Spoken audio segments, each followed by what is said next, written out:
Hi, my name is Dana Weaver. Welcome to my channel, State of Fire, and thank you for tuning in to my video on feminism. I don't remember the first time I called myself a feminist, but I was definitely a kid. It was an important part of my identity for basically my entire life. In high school and college, I deliberately took literature and political science courses that focused on women.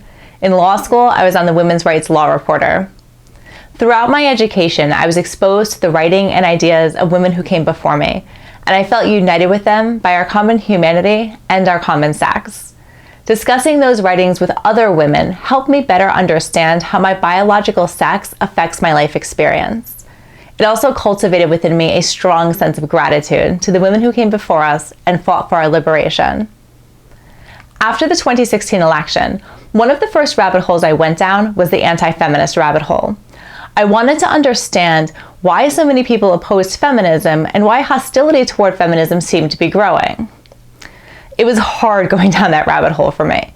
Seeing something you value from the perspective of those who revile it is difficult. But without those perspectives, I was missing important information about the world. I ended up abandoning the feminist label in early 2017. I didn't change, but feminism had. In this video, I will argue that modern feminist ideology is undermining the gains that the feminist movement made and thereby actively harming girls and women. Let me take you through my reasoning. To begin with, what is feminism? If you Google what is feminism, you get a pretty uniform response with all the front page results defining feminism as the belief in women's equality. Yet, that clearly isn't the whole answer. If it were, feminism wouldn't be nearly as controversial or confusing as it is. And it is confusing. In fact, some feminist scholars have even argued that, quote, the confusion surrounding what constitutes third-wave feminism is in some respects its defining feature.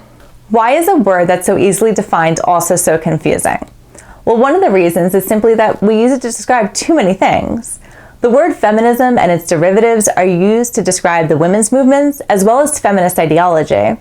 The word feminist has also evolved to be an in-group label. Calling yourself a feminist is a way to signal your values to other people. While the ideology and the movements and the label are all related, they're not the same thing. You see, the feminist movement, while it sprang from the seeds of the ideology, it gained popular support and went mainstream, while the ideology really didn't.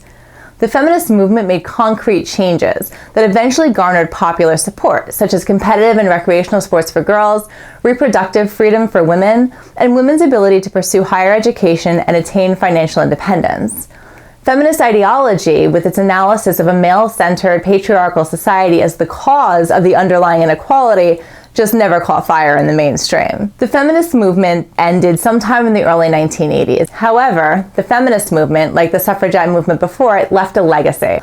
One of the institutions the feminist movements built were women's studies departments in universities.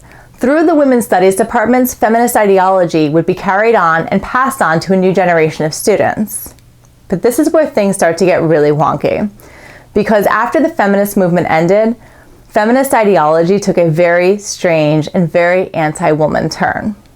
Once you see it, and once you're looking for it, this can be seen in very obvious ways, such as the renaming of women's studies departments all over the country. Over the past decade and a half, women's studies departments all over the country, from universities to small colleges, have started changing the names of women's studies programs to things like Gender and Women's Studies, Women's Gender and Sexuality Studies, or Gender, Women's and Sexuality Studies. Some programs have dropped the word woman altogether, like Cornell, and now have a Feminist Gender and Sexuality Studies program instead of a Women's Studies program. The same ideological change that prompted the renaming of women's studies departments to focus on gender has also spawned a new vocabulary around gender that lay people are increasingly expected to learn and know. Terms like transphobic, TERF, non-binary, and the nuanced distinctions between sexuality, sexual identity, gender orientation, gender identity, and sexual orientation are introduced to us by universities, non-governmental organizations, the media, and social media. These terms and this ideology are shaping our world in important ways. While the ivory tower promulgates new rules on how we should understand and talk about gender, the ideology as applied in the real world is harming girls and women. The primary harm comes from the replacement of sex-based class analysis with a gender-based class analysis. Under feminist ideology during the feminist movement, there was a distinction made between sex and gender. Sex is used to describe biological reality, and gender is used to describe the social baggage that comes with that biological reality. But under the new ideology, that distinction is erased. As a result, biological sex is downplayed or even denied, while gender gets promoted from baggage to identity. This necessarily leads to the conclusion that sex-based policies should be abolished in favor of those that focus on gender and gender identity. This is why women's studies departments are being renamed to gender studies. Here are some more examples of how this ideology is harming girls and women in the real world. The feminist movement fought to fund girls' sports, recognizing that female athleticism, competition, and recreation are valuable because of the many benefits they bring to girls and women. Modern feminist ideology allows males to dominate girls and women's sports by removing sex-based protections and replacing them with protections for gender identity. The feminist movement built rape refuges to provide a safe and supportive space for women who were victims of sexual violence. Under modern feminist ideology, those same refuges are being defunded because they refuse to change their single-sex policy to one focused on gender identity. Writers of the feminist movement spoke forcefully about how rape and the threat of rape shape our experiences as women. Under modern feminist ideology, vulnerable women prisoners are raped by males placed in the same prison because the rapist claimed a female gender identity. All of this is bad, but it's not the worst thing that modern feminist ideology is doing. The worst thing that modern feminist ideology is doing is depriving us of the very language that we need to combat these harms. For the entire history of the English language, the word woman has meant adult, human, female. It is the only word that we have that captures both our sex and our humanity, and we need it. Medical stats, medical research, crime stats, victimization stats, wealth and financial data, and basic truth all require a common understanding of the word woman. And there is a strong effort underfoot to undermine that common understanding. I want to be very clear here. I'm not talking about something that might happen or something that I fear will happen. It's already happening. And I'll illustrate with another example. Take the recent case of Paige Thompson.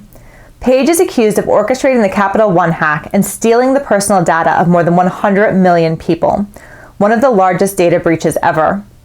The New York Times, LA Times, CNN, and basically every other mainstream news outlet reported that the hack was perpetrated by a woman and used the feminine pronouns to describe Paige.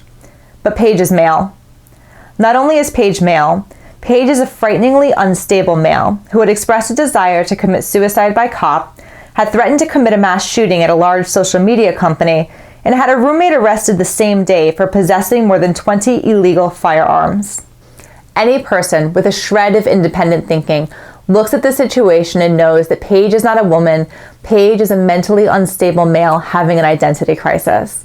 And more than that, the identity crisis might be relevant to the overall mental instability of this person. In other words, it's relevant information. And yet every single news outlet reported that Paige is a woman.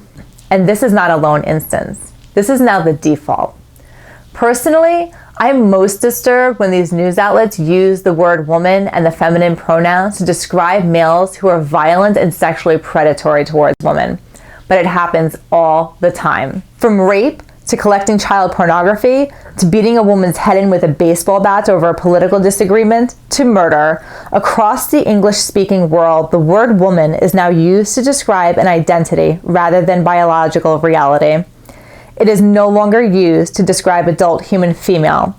Instead, it means anyone who identifies as a woman. When did these media outlets start using the word woman to include males who identify as women?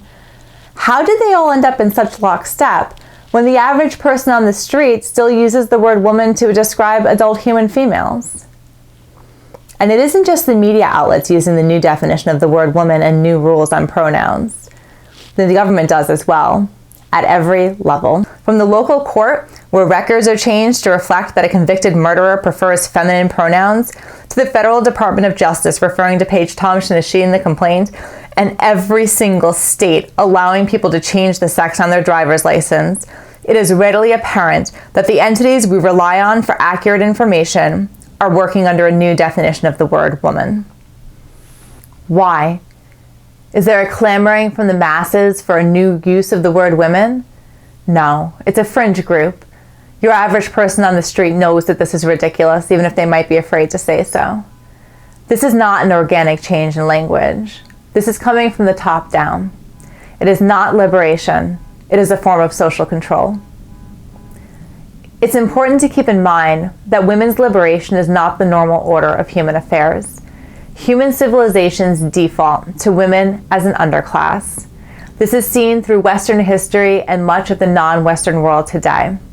The reasons for this are complex and deeply interwoven with our biology.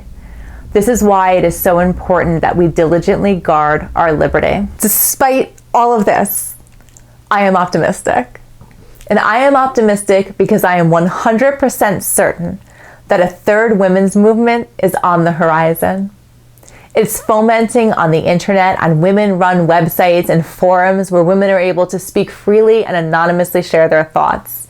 There are many smart, funny, and talented women at the forefront of this nascent movement. It's even beginning to spill over into the streets with graffiti and small acts of resistance.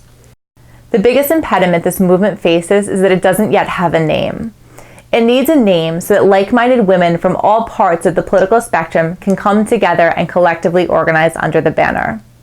Currently, the two most common names the movement is going by is gender-critical feminism and radical feminism, but the movement will never go mainstream under the feminist banner. The word feminist is just too toxic.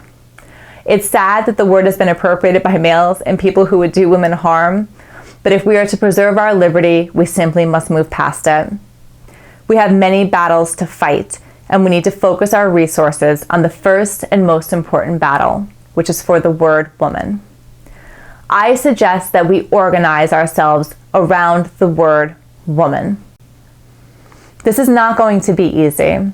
As I said earlier, the change in the language is coming from the top down, so we would truly be fighting the power. Nevertheless, I know that this is winnable. And I know that it's winnable because regular people, non-political people, are going to support us because we are demonstrably and objectively right. This video will serve as a launching point for two playlists that I'm going to maintain as this channel matures. The first playlist I'll call Feminism, and that playlist will be analyzing modern feminist ideology and how it affects girls and women today. The second playlist will be called Womanism, and through that playlist, I will follow the modern, new women's movement as it develops. Thank you very much for listening. Please take the time to like this video, to share this video, to subscribe to this channel, and to hit the bell button so you'll be notified when my next series comes out in November. Thank you for listening.